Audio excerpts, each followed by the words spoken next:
Buhay ni Maria, ehemplo ng lahat ng mananampalataya. Ako po si Father Fiel Pareha at ito po ang ating segment, ang Daily Devotion, na kung saan tayo po ay magdarasal, magbabasa at magninilay kasama ng salita ng Diyos sa buong taon. Manalangin tayo. Sa ngalan ng Ama, ng Anak at ng Espiritu Santo. Amen. Halina, banal na Espiritu, liwanagan mo ang aming puso at isip, nang maunawaan at may sa buhay namin ang iyong salita. Amen. Our Bible passage for today is from the Gospel of St. Luke chapter 1, verses 26 to 38, and I read it for you. In the 6th month, the angel Gabriel was sent by God to a town in Galilee called Nazareth, to a virgin engaged to a man whose name was Joseph, of the house of David. The virgin's name was Mary, and he came to her and said, "Greetings, favored one, the Lord is with you." But she was much perplexed by his words and pondered what sort of greeting these might be. The angel said to her, "Do not be afraid, Mary, for you have found favor with God. And now you will conceive in your womb and bear a son, and you will name him Jesus.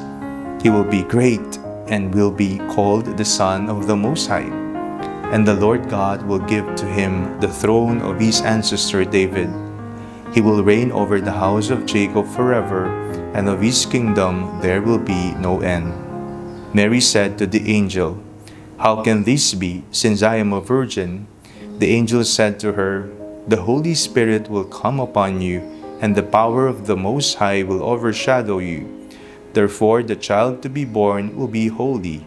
He will be called Son of God. And now, your relative Elizabeth in her old age has also conceived a son, and this is the 6th month of her who was said to be barren. For nothing will be impossible with God." Then Mary said, "Here am I, the servant of the Lord. Let it be with me according to your word." Then the angel departed from her. Ngayong araw pong ito, ating pong pinagdiriwang ang dakilang kapistahan ng Immaculada Concepcion. Hindi po ito ang birthday ni Mama Mary, ha? Ito po ay ang napakahalagang parte ng kasaysayan ng sanlibutan na kung saan ang ating mahal na ina ay pinili ng Diyos.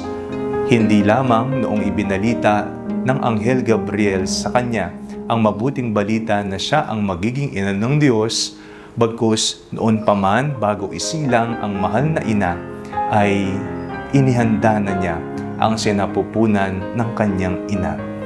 Si Maria ay malinis, siya ay walang bahid dungis, walang kasalanan. Kaya ngayong araw na ito, tingnan natin ang naging buhay ng Birheng Maria at kung papaano tayo matututo sa kanyang pagtalima sa banal na plano ng Diyos. Una, kalinisan. Sa kanyang puso, kaisipan, sa buo niyang pagkatao at pamumuhay, malinis ang mahal na ina. Kung titingnan natin ang ating buhay, ang mundo ay naghahandog sa atin ng iba't ibang mga pagkakataon upang tayo ay masilo at magkasala. Nariyan ang mga iba't ibang uri ng makabagong kasalanan, kasalanan sa laman, pornografiya, pakikiapid, ang pagsusugal ng walang humpay, ang paninira sa katawan. Nariyan ang mga bagay na ito na lumalason at sumisira sa ating kalinisan. Ginawang malinis ng Diyos ang bawat isa, punong-puno ng dignidad, ngunit ating niyuyurakan sa tuwing tayo ay gumagawa ng kasalanan. Si Maria, modelo ng kalinisan. Lumapit tayo kay Maria, hindi upang sambahin siya, kung hindi para tayo ay mas lalong mapalapit sa kanyang anak, ang ating Panginoong Hesus. Wala nang ibang nakakaalam pa, kundi ang ina, kung sino ang kanyang anak. Kung gusto mo raw malaman ang isang tao, ang tanungin mo, ang lapitan mo, ay ang nagsilang sa kanya, ang kanyang ina na nagpalaki. Pangalawa, ang pagtalima, ang pagsunod sa kalooban ng Diyos. Madalas sa ating buhay, sinusundan natin ang ating sarili. ito ang gusto ko, ito ang gusto kong mangyari, ito ang gusto kong marating, ito ako. Hindi ka pa ba nagsasawang ikaw palagi? Kaya nga kapag tayo ay natatalo sa buhay, naroon ang dismayado ang tao. Ngunit kung ang ating gagawin ay ang plano ng Diyos, napakaganda ng plano ng Diyos para sa ating lahat. Kung matututo tayong buksan ang ating puso, tingnan, ano nga ba ang nais ipagawa sa akin ng Diyos? Para kay Maria, siya ang magiging ina ng Diyos. Isang napakapambihirang misyon na iniatang sa kanya. Walang kasiguraduhan, punong-puno siya ng takot kung ano sasabihin ng iba, ang bata-bata pa ng Birhen Maria noon.